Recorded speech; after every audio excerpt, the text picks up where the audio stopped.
السلام علیکم۔ وعلیکم السلام ورحمۃ اللہ وبرکاتہ۔ آج دسمبر کا آخری ہفتہ یعنی سیٹرڈے ہے، اور جیسا شروع میں اعلان کیا گیا تھا کہ جو گزشتہ مہینے میں سوالات اگر آئیں گے تو ان کا جواب اس آخری ہفتے کے دن دیا جائے گا۔ تو دسمبر کے لیکچر سے متعلق کوئی سوال موصول نہیں ہوا، اس لیے اس سیشن کو بھی ہم اپنا نارمل سیشن بنائیں گے، اور سورہ بقرہ کی آیت نمبر 134 سے آج ہم انشاءاللہ شروعات کریں گے۔ چلیے طارق صاحب بسم اللہ کریں۔ شکریہ۔ آیت نمبر 34 ہے سورہ بقرہ کی۔ اعوذ باللہ من الشیطان الرجیم، بسم اللہ الرحمن الرحیم۔ تلک امۃ قد خلت لہا ما کسبت ولکم ما کسبتم ولتسألون عما کانوا یعملون۔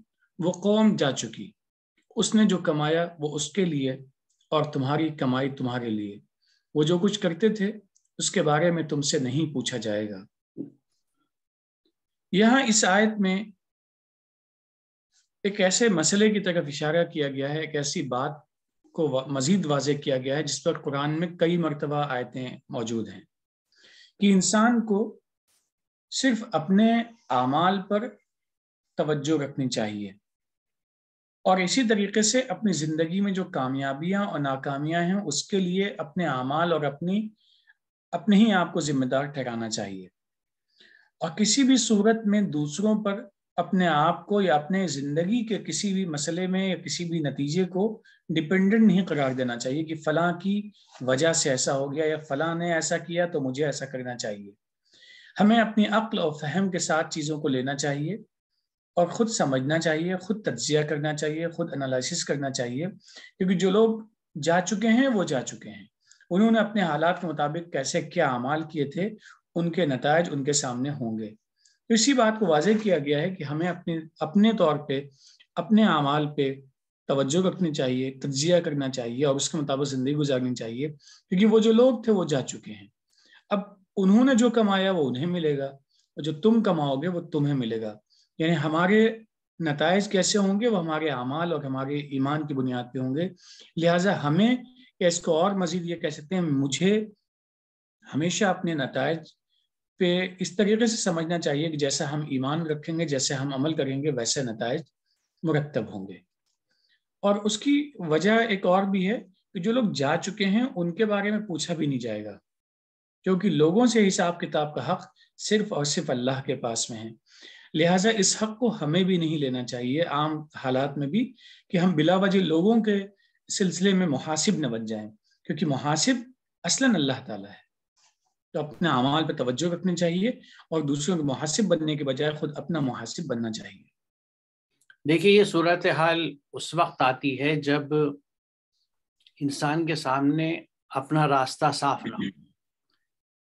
مثال طور پہ اگر ایک شخص قرآن کو سمجھ کے پڑھا ہوا ہے اور واقف ہے اسے قرآن کے کن احکامات کے حساب سے زندگی گزارنی، یعنی جس وقت وہ زندگی کے جس مرحلے میں ہے اس کے لیے قرآن کی کیا ہدایات ہیں تو وہ اس پہ چلے گا۔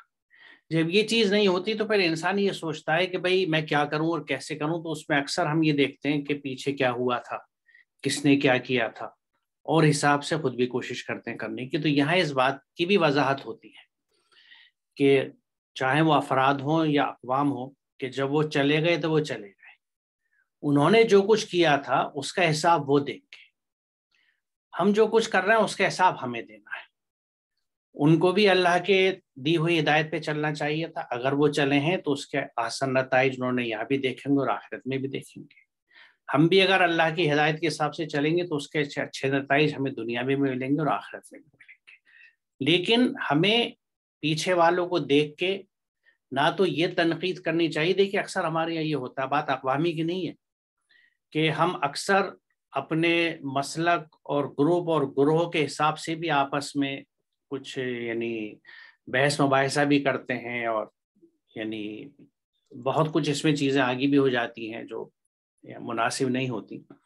تو اس میں اس سب سے منع کیا گیا ہے کہ ہر کوئی جو ہے وہ اپنا حساب دے گا، اور دوسری بات یہ ہے کہ وہ اگر کچھ کرتے تھے تو اس کا سوال ہم سے نہیں ہوگا، اور ہم آج جو کر رہے ہیں تو اس کا سوال اگلے والوں سے نہیں ہوگا، کیونکہ ذمہ داری نہیں ہے۔ اس رخ سے بھی ہم سوچ سکتے ہیں کہ اگر پیچھے جو لوگ چلے گئے ان کے ساتھ ہم نے محنت کری، ان کو قرآن کے راستے پہ لانے کی، ان کو دلائل کے ساتھ سمجھایا، لیکن اس کے بعد بھی اگر وہ اس راستے پہ نہیں آتے اور جس انداز کے دین پہ جو ان کو نسل در نسل پیچھے سے ملتا چلا آ رہا ہے اس پہ اگر چلتے رہتے ہیں تو اس کی 100% ذمہ داری انہی کی ہوگی۔ ہمارا کام تھا کہ حسن طریقے سے ان کی عزت نفس کا خیال رکھتے ہوئے، ان کے احساسات اور جذبات کا خیال رکھتے ہوئے ان کو بہت احسن طریقے سے ہم صحیح بات تک لے جائیں، قرآن تک لے جانے کی کوشش کریں۔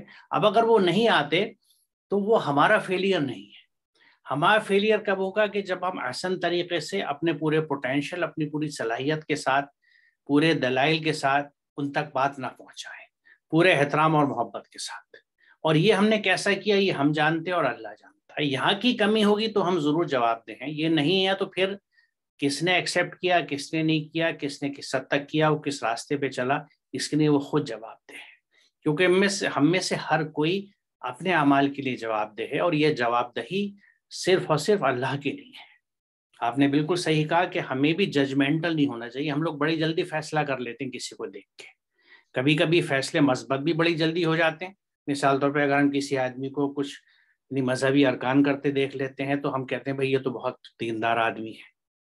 تو یہاں ہم سمجھ نہیں رکھتے کہ دین کس چیز کا نام ہے، اور دین یعنی دین کس وسعت کا نام ہے، اور دین میں کیا کیا چیزیں آتی ہیں، کیا وہ ساری چیزوں سے ہم واقف ہیں؟ نہیں ہے تو ہم بڑی جلدی ججمنٹل ہو گئے۔ اسی طرح کسی آدمی کو ذرا سی غلطی پہ دیکھتے ہیں تو ہم فوراً یہ کہتے ہیں بھئی یہ آدمی تو ایسا ہے۔ ہمیں اس سے بھی احتراز کرنا چاہیے، کیونکہ یہ فیصلے اللہ کا کام ہے، کیونکہ ہم کسی بھی شخصیت کو، کسی بھی شخص کو پوری طرح نہ دیکھ سکتے ہیں، نہ سمجھ سکتے ہیں، کیونکہ اس کے ظاہر اور باطن سے صرف اللہ واقف ہے۔ تو وہی فیصلہ کرنے والا ہے، فیصلے کا حق اس کو ہی ہے، اس لیے اسی کے پاس رہ دینا چاہیے اس فیصلے۔ چلیے آگے چلتے ہیں۔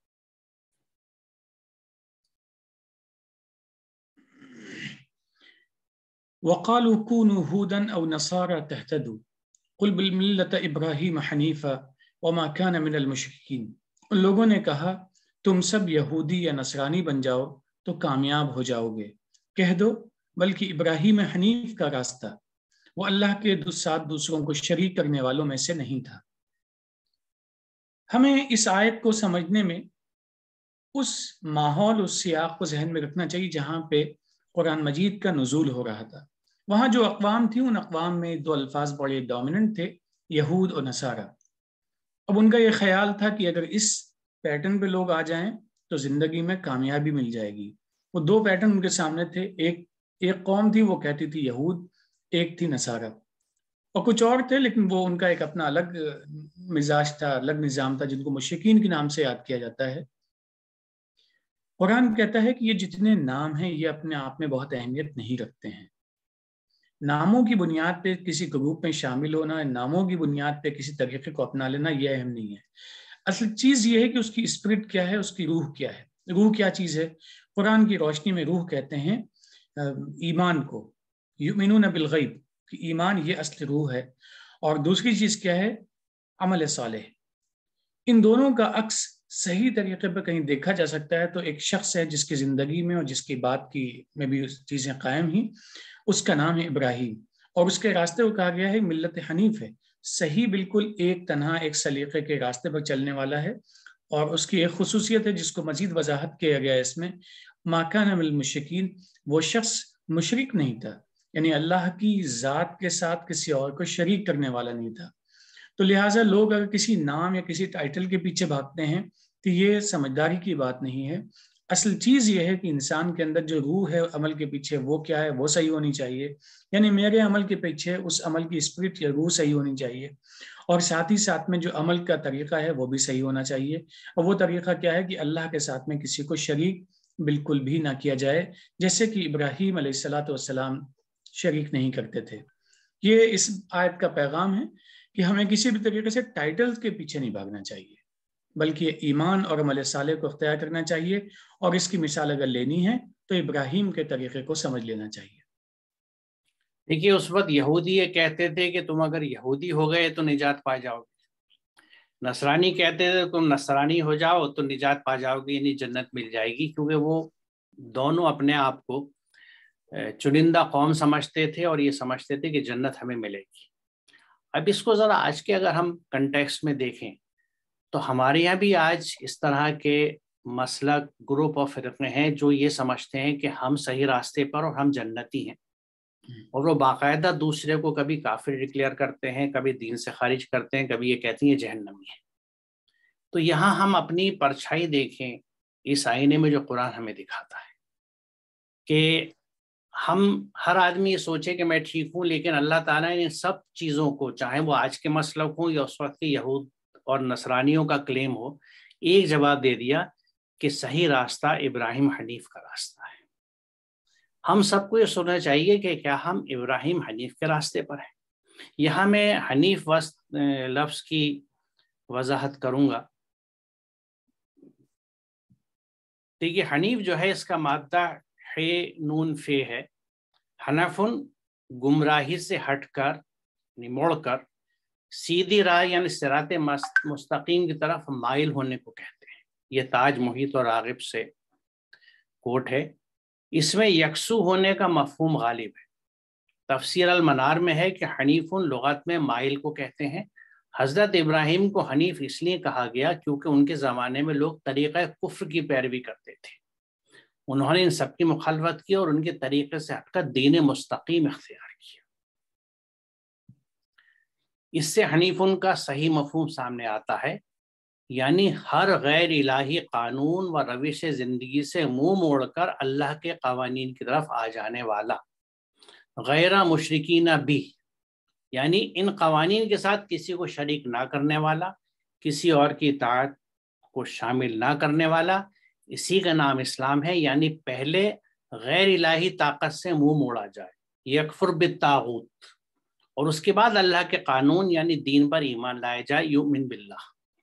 اب یہاں دیکھیے یعنی شرک اور کفر کی باتیں کتنی واضح ہوتی ہیں کہ حضرت ابراہیم کے زمانے میں کفر کا زمانہ تھا کیونکہ اللہ کے پیغامات کو پیچھے ڈال دیا گیا تھا، چھپا دیا گیا تھا، ڈھک دیا گیا تھا، انکار کر دیا گیا تھا، اور انہوں نے اپنے راستے، اپنے طریقے اپنے آبا و اجداد کی لائن پہ بنا لیے تھے۔ حضرت ابراہیم کی صفت کیا کہی جا رہی ہے؟ کیونکہ حنیف اسے کہتے ہیں جو ہر طرف سے قطع تعلق کر کے، اپنے آپ کو ڈسکنیکٹ کر کے، ہر راستے سے مڑ کے صرف ایک اللہ کے ہدایت کے سیدھے راستے پہ آ جائے۔ اچھا، جب آپ ہر طرف سے ڈسکنیکٹ ہوتے ہیں تو یعنی ہر غیر الہی قانون اور روش زندگی، یعنی ہر وہ کمانڈ، ہر وہ گائیڈنس جو اللہ کے علاوہ کہیں سے آتی ہے، اور وہ راستے جو اللہ کے کلام اور اس کی ہدایت کے علاوہ باہر سے کہیں سے دکھائے جاتے ہیں، ان سے منہ موڑا تھا انہوں نے۔ اور اس چیز کو اس طرح کہا گیا ہے کہ انہوں نے کسی کو اس میں شریک نہیں کیا، کسی میں شریک نہیں کیا اللہ کے قوانین میں۔ کیونکہ شرک کا بھی ہمارا تصور یہ ہے کہ ہم اپنے آپ کو موحد یعنی توحید پرست اس طرح سمجھتے ہیں کہ ہم تو ایک اللہ کی عبادت کرتے ہیں، کیونکہ ہم مسجد میں جا کے نماز پڑھتے ہیں، وہاں کوئی مورتی نہیں ہوتی، اس لیے ہم اللہ کو عبادت کر رہے ہیں، اللہ کو سجدہ کر رہے ہیں، اور ہم چونکہ کوئی مورتی نہیں رکھتے اس لیے مشرک نہیں ہوتے۔ جو لوگ مورتیوں کی پوجا کرتے ہیں وہ شرک کرتے ہیں کیونکہ وہ اللہ کے علاوہ دوسروں کی پوجا کر رہے ہیں۔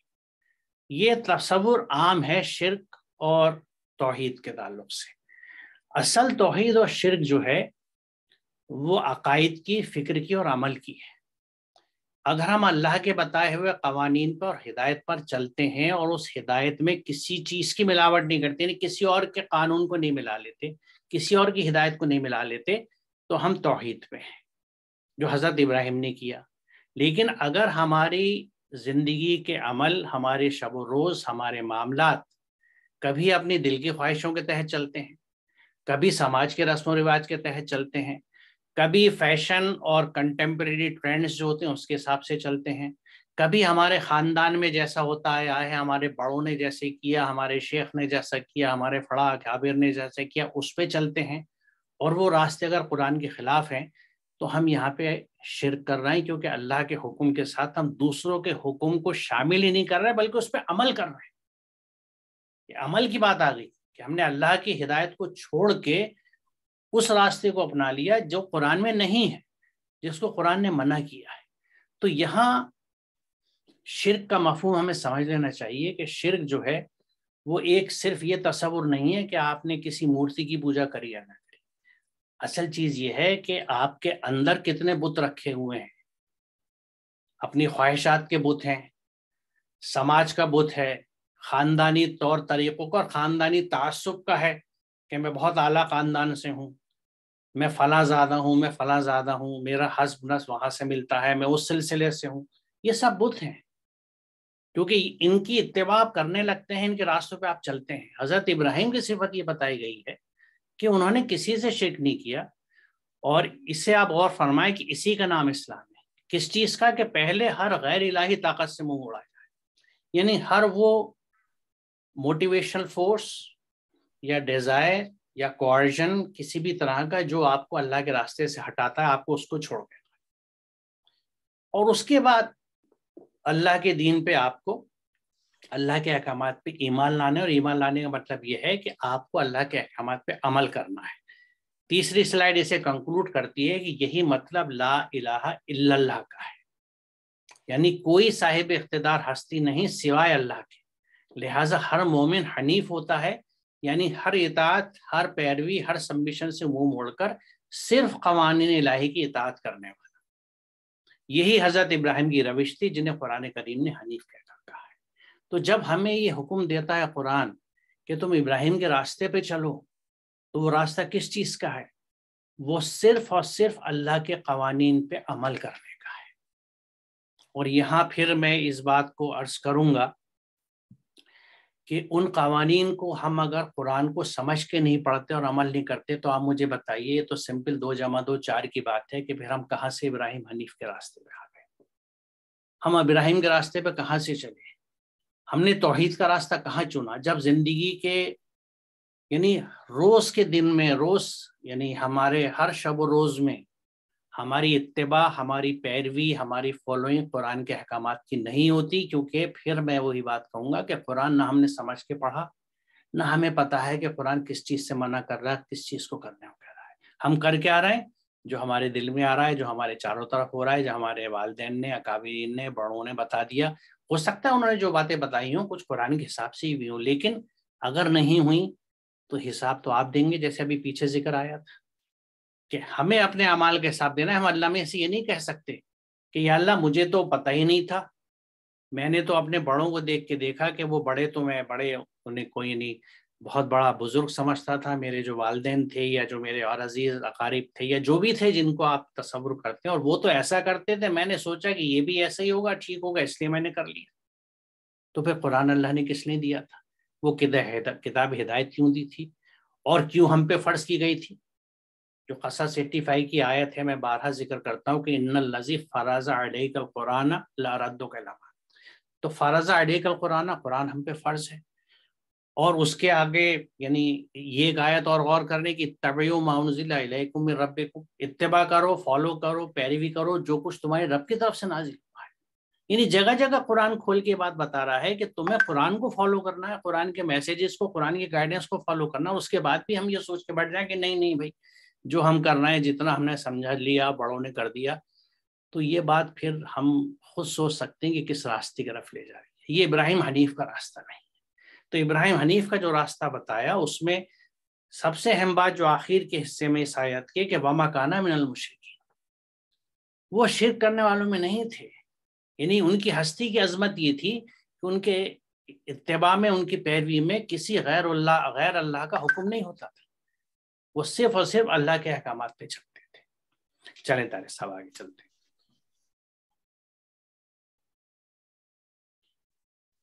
قولوا آمنا بالله وما أنزل إلينا وما أنزل إلى إبراهيم وإسماعيل وإسحاق ويعقوب والأسباط وما أوتي موسى وعيسى وما أوتي النبيون من ربهم لا نفرق بين أحد منهم ونحن له مسلمون. تم سب کہو ہم ایمان لائے اللہ پر اور اس پر جو ہم پر اتارا گیا، اور ابراہیم، اسماعیل، اسحاق، یعقوب اور اولاد پر اتارا گیا، اور اس پر جو موسیٰ اور عیسیٰ کو دیا گیا، اور اس پر جو نبیوں کو ان کے پالنے والے کی طرف سے دیا گیا. ہم ان میں سے کسی کے درمیان فرق نہیں کرتے اور ہم اسی کے مسلم ہیں. ایک چیز سمجھنے کی ہے بہت زیادہ ریفرنسز کی طرف گئے بغیر اگر صرف قرآن مجید کی آیات کو دیکھا جائے تو مختلف نبیوں کی دعوت کا ایک ہی پیغام تھا کہ ایک اللہ کی کہ بن جاؤ. مختلف نبیوں کے نام بھی آئے ہیں، ان کے ساتھ میں جو الفاظ استعمال ہوئے ہیں اس میں بھی بڑی یکسانیت ہے. کئی الفاظ کی تقدیم و تاخیر ہو سکتی ہے لیکن مفہوم یکساں ہے کہ ایک اللہ کے ہو جاؤ. اور اللہ کا جو وجود، جس طرح کا جو اللہ کی صفات قرآن مجید میں بیان کی گئی ہیں، دیگر آسمانی کتابیں جنہیں ہم عربی کے حوالے سے نہیں جانتے ہیں لیکن مختلف دیگر زبانوں کے حوالوں سے جانتے ہیں، وہاں بھی ہم دیکھیں گے جو رب کا تصور ہے، جو سپریم پاور کا تصور ہے، وہ وہی ہے جو اللہ کا ہے. اور یہ بات حقیقت بھی ہے، اللہ تعالیٰ نے انسان کو کہی بھی تھی کہ ہم اپنی ہدایت، تمہاری ہدایت کے لیے ہم کتابیں تمہارے پاس میں بھیجیں گے اور جو ہدایت پہ عمل کر لے گا وہ کامیاب ہو جائے گا. تو یہاں پہ ایک ڈکلیریشن ہے جو اللہ کے رسول سے پہلے کہا گیا کہ آپ بھی یہ بات واضح کر دیں، اور پھر ان کے وہ تمام لوگ جو یہ کہتے ہیں کہ ہم اس قرآن کو مانتے ہیں ان کی بھی ذمہ داری یہ واضح کر دیں کہ ہمارا ایمان صرف اس قرآن مجید پر نہیں ہے بلکہ ہر اس کتاب پر ہے جو کتاب اللہ کی طرف سے آئی تھی کسی بھی وقت میں اور کسی بھی نبی پر. پہلی یہ چیز ہے. جی بالکل. اور اس کے بعد میں سوری پلیز کنٹینیو. اس کے بعد میں جو بڑی اہم چیز ہے وہ یہ ہے کہ جو پیغام لے کر آنے والے تھے ان میں سے کسی کے درمیان میں ہم کوئی تفریق نہیں کر سکتے ہیں. یہ نہیں کہہ سکتے ہیں کہ یہ جو فلاں نبی تھے یہ بڑے زیادہ درجے کے تھے، یہ فلاں نبی تھے زیادہ درجے کے تھے. ہر نبی نے اپنی قوم میں ایک بنیادی کام کیا ہے، وہ اللہ کے پیغام کو اللہ کے بندوں تک پہنچانے کا کام ہے، اور یہی اس کی سب سے بڑی صفت ہے، یہی سب سے بڑی کوالٹی ہے اس نبی کی. لہٰذا لا نفرق، ہم ان کے درمیان میں کوئی تفریق نہیں کر سکتے ہیں. اب یہ ہے کہ ایک نبی کوئی زبان بولتا تھا، ایک نبی کسی اپنی زبان میں تھا، کیونکہ مختلف قوموں کے پاس میں نبی آئے ہیں، مختلف قوموں کے پاس میں کتابیں آئی ہیں. اور جب آدم اور حوا کی اولاد بڑھی تو ان کے جس طرح جسم کا اور چیزوں کا ایوولوشن ہوتا ہے ویسی زبانوں کا بھی ہوا ہے کہ زبان بھی ارتقا پذیر ہوئی ہیں، مختلف زبانیں بنتی چلی گئیں، زبان سے زبانیں بنتی چلی گئیں. اور یہاں پہ جو دو ابتدا کا ایک حصہ دیکھیے، قولوا آمنا باللہ، آپ کہہ دیں کہ ہم اللہ پر ایمان لے کر آئے ہیں، اور آخر میں ہے وَنَحْنُ لَهُ مُسْلِمُونَ، اور ہم اسی کے مسلم ہیں. اب یہ ہے جو اصل بنیاد ہے اس کتاب کے پیغام کی، کہ ہم لوگ صرف اور صرف اللہ کے آگے، یا سپریم پاور، کہیں اللہ کے علاوہ کوئی دوسرا نام بھی ہو سکتا ہے، جو بھی سپریم پاور ہے اس کے آگے ہم اپنے آپ کو سبمٹ کرتے ہیں اور ہم اسی کے متبع ہیں، اسی کے فالوور ہیں. ہم افراد کے فالوور نہیں ہیں بلکہ افراد کا جو خالق ہے ہم اس کے فالوور ہیں. یہ ہمیں اور مجھے بھی اپنے آپ کو تھوڑا سا انٹروسپیکٹ کرنا چاہیے، اپنے آپ کو اندر جیسے کہتے ہیں گریبان میں جھانک کے دیکھنا چاہیے کہ ہم کتاب لانے والے کو کس طرح سے دیکھتے ہیں، کتاب کو کس طرح سے دیکھتے ہیں، اور کتاب میں موجود پیغام کو اور کتاب بھیجنے والے کو ہم کس طرح سے دیکھتے ہیں. ان تمام چیزوں پہ تھوڑا سا تجزیاتی نگاہ میں ڈالنی چاہیے، انالائسس کرنا چاہیے اپنا، تاکہ کہیں ایسا نہ ہو مقصود کچھ اور تھا اور ہم کچھ اور کر بیٹھے اپنے غلط فہمی کی بنیاد پر.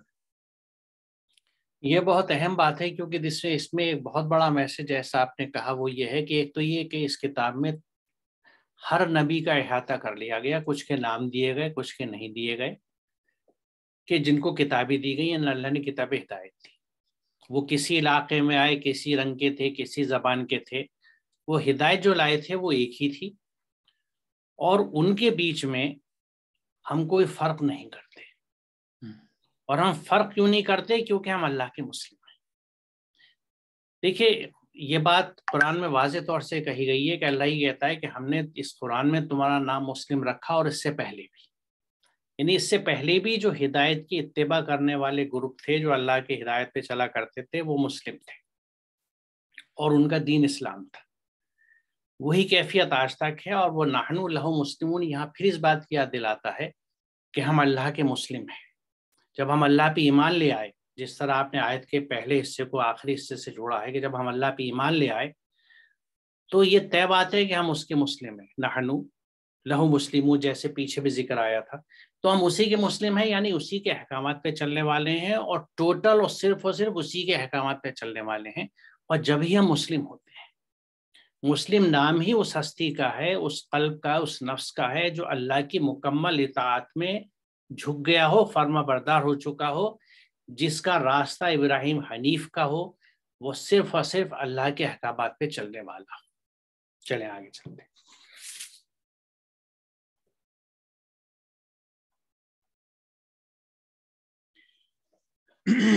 فَإِنْ آمَنُوا بِمِثْلِ مَا آمَنْتُمْ بِهِ فَقَدِ اهْتَدَوْا وَإِنْ تَوَلَّوْا فَإِنَّمَا هُمْ فِي شِقَاقٍ فَسَيَكْفِيكَهُمُ اللَّهُ وَهُوَ السَّمِيعُ الْعَلِيمُ. اگر وہ تمہاری طرح ایمان لے آئیں تو ان کو صحیح راستہ مل گیا، اگر وہ منہ موڑ لیں تو مخالفت میں پڑ گئے. اطمینان رکھیں بس ان کے تعلق سے اللہ ہی آپ کے لیے کافی ہے، وہ سنتا بھی ہے اور جانتا بھی ہے. اس آیت میں کئی چیزوں کی طرف اشارہ ہے. پہلی چیز ہے کہ اگر وہ لوگ آپ کے طریقے سے ایمان لے آتے ہیں، اب آپ کے طریقے سے ایمان لے آنے کے سلسلے میں کچھ پہلے بھی باتیں ہو چکی کہ ایمان کہتے کسے ہیں. ایمان کی جب ہم بات کرتے ہیں تو اس میں شروع کی جب آیت اگر ہم کوٹ کریں الف لام میم ذالک الکتاب لا ریب فیہ ھدی للمتقین، اب ایک ایک حصے کو اگر لیتے ہیں الذین یؤمنون بالغیب، پہلی چیز کیا ہے؟ غیب پر ایمان رکھتے ہیں. متقین کی یہ صفات بیان کی گئی ہیں، یہ ایمان ہے. الذین یؤمنون بالغیب کہ وہ غیب پر ایمان رکھتے ہیں. یقیمون الصلاۃ، صلاۃ قائم کرتے ہیں. مما رزقناہم ینفقون، جو ہم نے انہیں دیا ہے اس میں سے وہ خرچ کرتے ہیں. والذین یؤمنون بما انزل الیک وما انزل من قبلک وبالآخرۃ هم یوقنون، اور جو کچھ وہ ایمان رکھتے ہیں ان تمام چیزوں پہ جو کچھ آپ پہ نازل کیا گیا، یعنی کہ یہ قرآن مجید، وما انزل من قبلک، اور جو آپ سے پہلے نازل کیا گیا یعنی کہ دوسری آسمانی کتابیں، ان پہ بھی ان کا ایمان ہے. اور آخرت پر یقین رکھتے ہیں. آخرت پر یقین کا مطلب کیا ہوتا ہے؟ آخرت پر یقین کا مطلب یہی ہے کہ حساب کتاب کا دن آنا ہے. اب جب حساب کتاب کا دن آنا ہے تو حساب کتاب کون لے گا وہاں پہ؟ میں، ہم، وہ، تم، کون لے گا حساب؟ وہ حساب کتاب لینے والے جس کو محاسب کہتے ہیں وہ صرف اور صرف ایک ذات ہے، وہ اللہ کی ذات ہے. ہمارے یہاں پہ اعمال ہیں، اس کے بعد میں حساب کتاب ہے.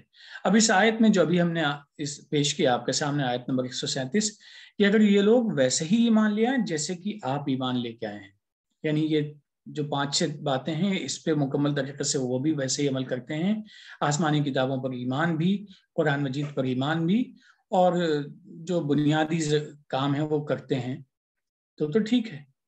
اب دوسری چیز کیا ہے؟ جب ہم دعوت کا کام کرتے ہیں، لوگوں کو باتیں پہنچاتے ہیں، اور یہ نبی نے جب وقت کے نبی نے باتیں پہنچائیں، اللہ کا پیغام پہنچایا، تو اس میں ایک صورت یہ ہے کہ لوگ مان لیں گے، دوسری صورت یہ ہے کہ کچھ لوگ نہیں مانیں گے.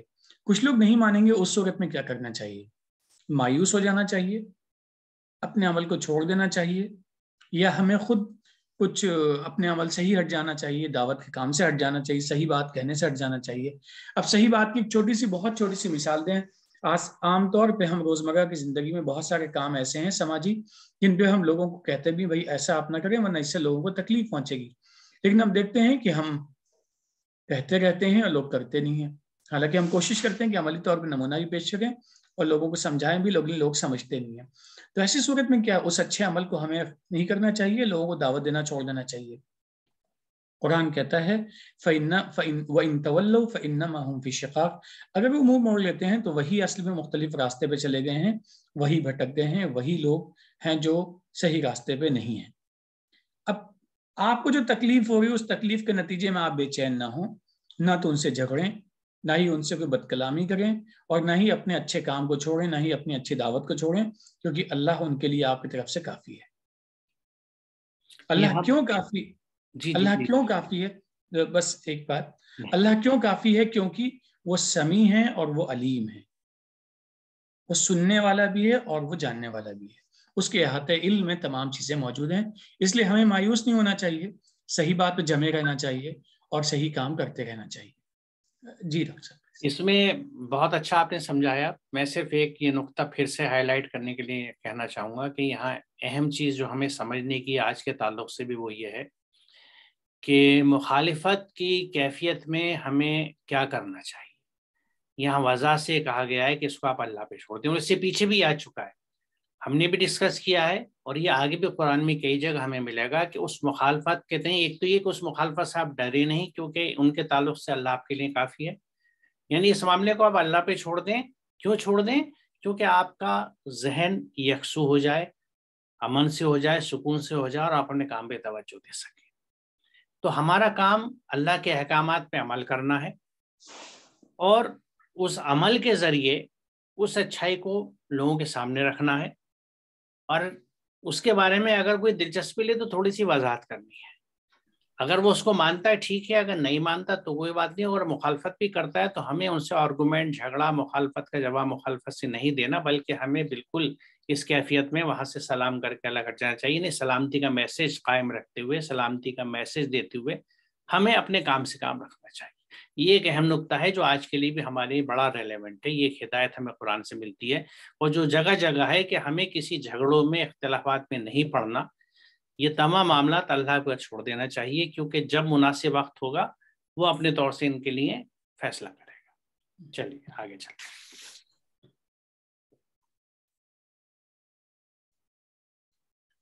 صبغۃ اللہ ومن احسن من اللہ صبغہ ونحن له عابدون۔ بہت مختصر سی آیت ہے، رنگ اللہ کا، اللہ سے اچھا کس کا رنگ، اور ہم اسی کے بندے ہیں۔ اس آیت میں بھی اس بات کی طرف وضاحت ہے کہ ہم لوگ جو بہت سارے نام لے لیتے ہیں کہ فلاں رنگ، سفید، جو بھی رنگ کی مختلف شکلیں ہوتی ہیں ظاہری طور پہ، اصل چیز یہ ہے کہ ہمارے اندر اللہ کا رنگ آ جانا چاہیے، یعنی اللہ کا مزاج جو ہے وہ مزاج اس میں آ جانا چاہیے۔ اس میں صرف ایک ہم ریفرنس دینا چاہیں گے، کسی طریقے سے لباس کی بات کہی جاتی ہے۔ ہم تمام لوگ بطور خاص، ہم مسلمان یا مومن، ہم سب لوگ یہ سمجھتے ہیں کہ ایک مخصوص لباس ہے جو ہمیں ہمارے ایمان کو، ہمارے اسلام کو ظاہر کرتا ہے کہ ہم مومن ہیں، ہمارا یہ لباس ہے۔ وہاں بھی اللہ تعالیٰ نے کہا ہے کہ اصل لباس تقوی کا لباس ہے۔ تو اسی طریقے سے مختلف شکلیں ہو سکتی ہیں، مختلف ہم تاثرات یا لوگوں سے متاثر ہو سکتے ہیں، مختلف رنگ چڑھا سکتے ہیں، لیکن اصل چیز یہ ہے کہ اللہ کا رنگ چڑھ جائے گا تو بس وہی اصل چیز ہے۔ جی ہاں، یہاں رنگوں کی اہمیت ہمیں دماغ سے اپنے نکال دینی چاہیے کہ کون سا رنگ اسلامی ہے، کون سا غیر اسلامی، کیونکہ ہر رنگ اللہ کا بنایا ہوا ہے، اور اصل رنگ جو ہے وہ اللہ کی صفات کا رنگ ہے، جو اس کی ذات کا رنگ ہے۔ تو اس کے رنگ میں رنگ جانا یعنی اللہ کی صفات کو اپنا لینا، اور میں سمجھتا ہوں کسی بھی بندے کے لیے اس سے اچھی بات کیا ہو سکتی ہے کہ وہ اپنے رب، اپنے خالق، اپنے معبود کے رنگوں کو اپنا لے، ان کی صفات کو اپنانے کی کوشش کرے، اس راستے پہ آگے چلے، یہی اللہ کے رنگ میں رنگنا ہوتا ہے۔ اور جو اللہ کے رنگ میں رنگ جاتا ہے وہ رنگ اتنا پکا ہوتا ہے کہ پھر اس پہ، کیونکہ جیسا کہ کہا گیا کہ اللہ سے اچھا کس کا رنگ ہے، تو یہ ایک مثال کے طور پہ بات کہی گئی ہے، ایسا نہیں ہے کہ اللہ کو کوئی رنگ ہے، بات یہ وہی ہے کہ جیسے کہتے ہیں نا کہ بھئی ہم فلاں کے رنگ میں رنگ گئے، تو یعنی ہم بالکل اس کی ذات یا اس کی شخصیت کے رنگ میں آ گئے، اس کا عکس بن گئے، ایک طرح سے اس کی پرچھائی سی بن گئے۔ تو جب ہم اللہ کی صفات کو اپناتے ہیں اپنے اندر تو ہم اس کے رنگ میں آ رہے ہیں، جب ہم اس کے رنگ میں مکمل آ جاتے ہیں تو اس سے اچھا کوئی رنگ نہیں ہے۔ اور اسی کے بعد جو بات کہی گئی ہے وہ بڑی اہم ہے کہ وَنَحْنُ لَهُ عَابِدُونَ، کہ ہم تو اسی کے بندے ہیں، اسی کے بندے، کیونکہ جب میں اس کا بندہ ہوں تو میں رب کے صفات کو اپناؤں گا، اور ان صفات کا اظہار میری شخصیت میں، میرے اخلاق میں، میرے معاملات میں، میرے کردار میں ہوگا۔ یہی اللہ کے رنگ میں رنگنا کہتے ہیں، اور جو اللہ کے رنگ میں رنگ جاتے ہیں وہ اتنا پکا رنگ ہوتا ہے کہ اس پہ کوئی رنگ نہیں چڑھتا۔ چلیں آگے چلتے ہیں۔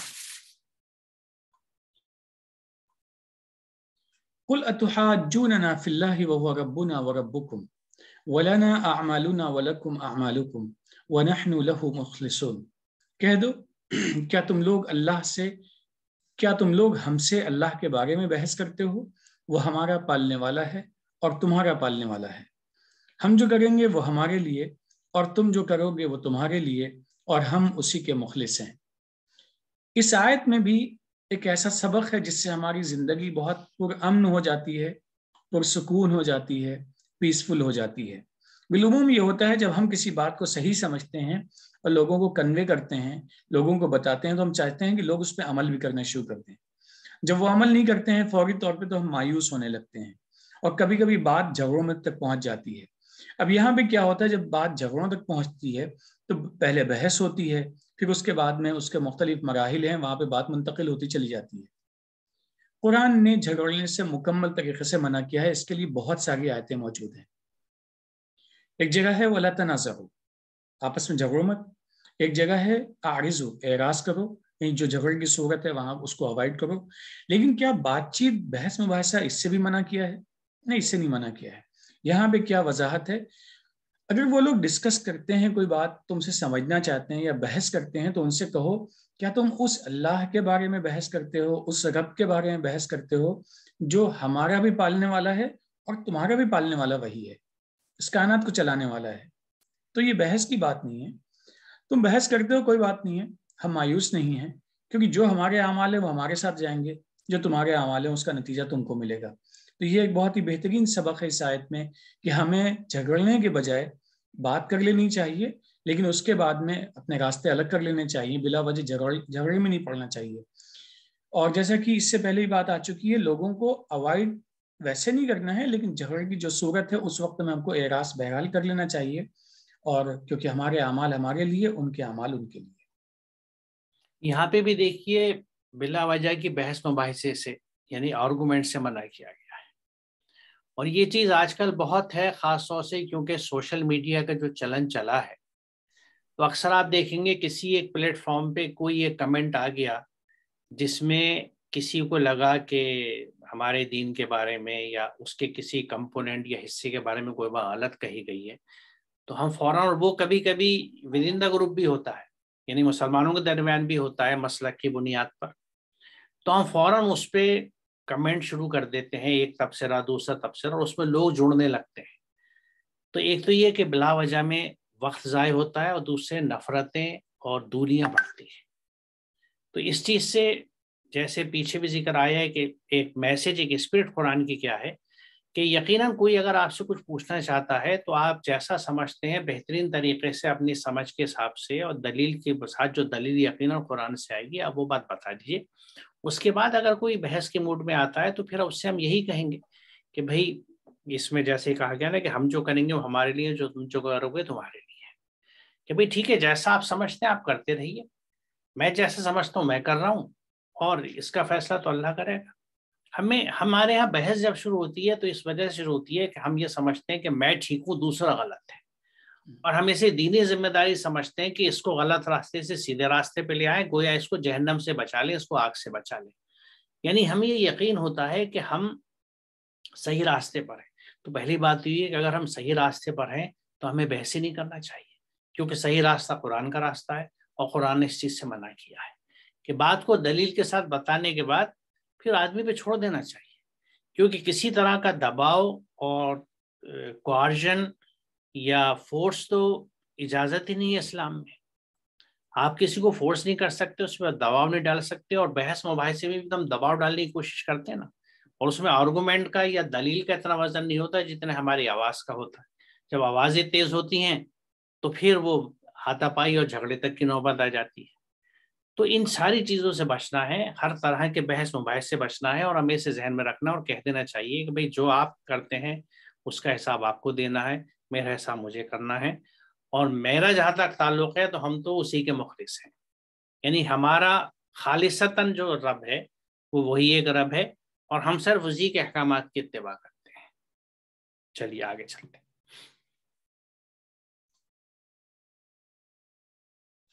ام تقولون ان ابراہیم و اسماعیل و اسحاق و یعقوب والاسباط كانوا هودا او نصارى قل أأنتم اعلم ام اللہ ومن اظلم من كتم شهادة عنده من الله وما الله بغافل عما تعملون.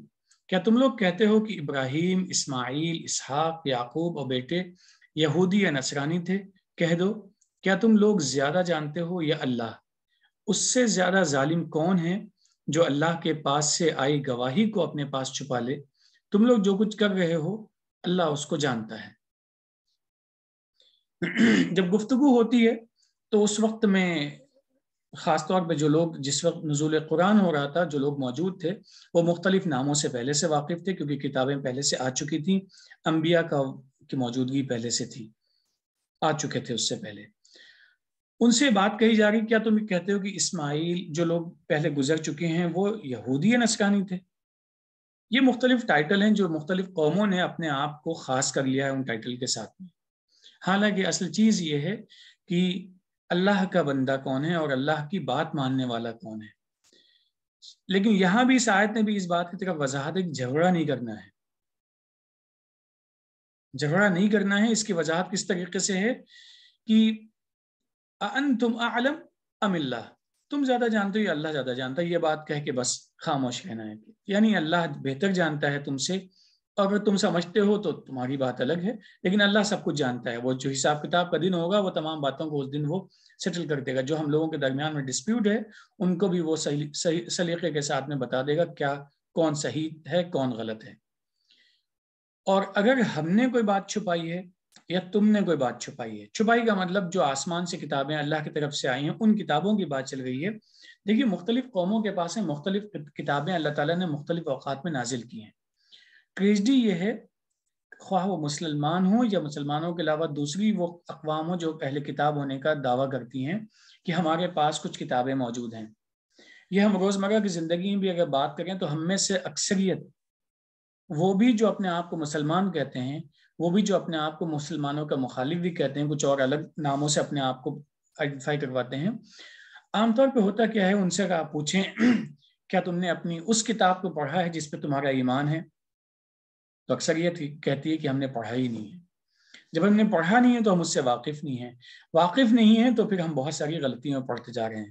تب یہاں پہ اس بات کی وضاحت کر دی گئی، وَمَنْ أَظْلَمُ ممن کتم شہادت عندہ من اللہ، جس کے پاس ایک چیز موجود ہے گواہی اور اللہ کی طرف سے، اسی کو وہ چھپا لے، یعنی اس سے عدم واقفیت کی وجہ وہ خود بن جائے یا دوسروں کی عدم واقفیت کی وجہ وہ بن جائے، تو اس سے بڑا ظالم انسان کون ہو سکتا ہے۔ اور یہ بات بھی ذہن میں رکھنی چاہیے کہ اس سے پہلے اللہ علیم ہے، بصیر ہے، سمیع ہے، یہ ساری صفات آئی ہیں۔ یہاں پہ کہا گیا ہے آخر میں کنکلوڈ، غافل عما تعملون، جو تم کر رہے ہو اللہ اس سے غافل نہیں ہے، لہٰذا ہم جھگڑیں گے نہیں، تمہارے اعمال کے نتائج تمہیں ملیں گے اور ہمارے اعمال کے نتائج ہمیں ملیں گے۔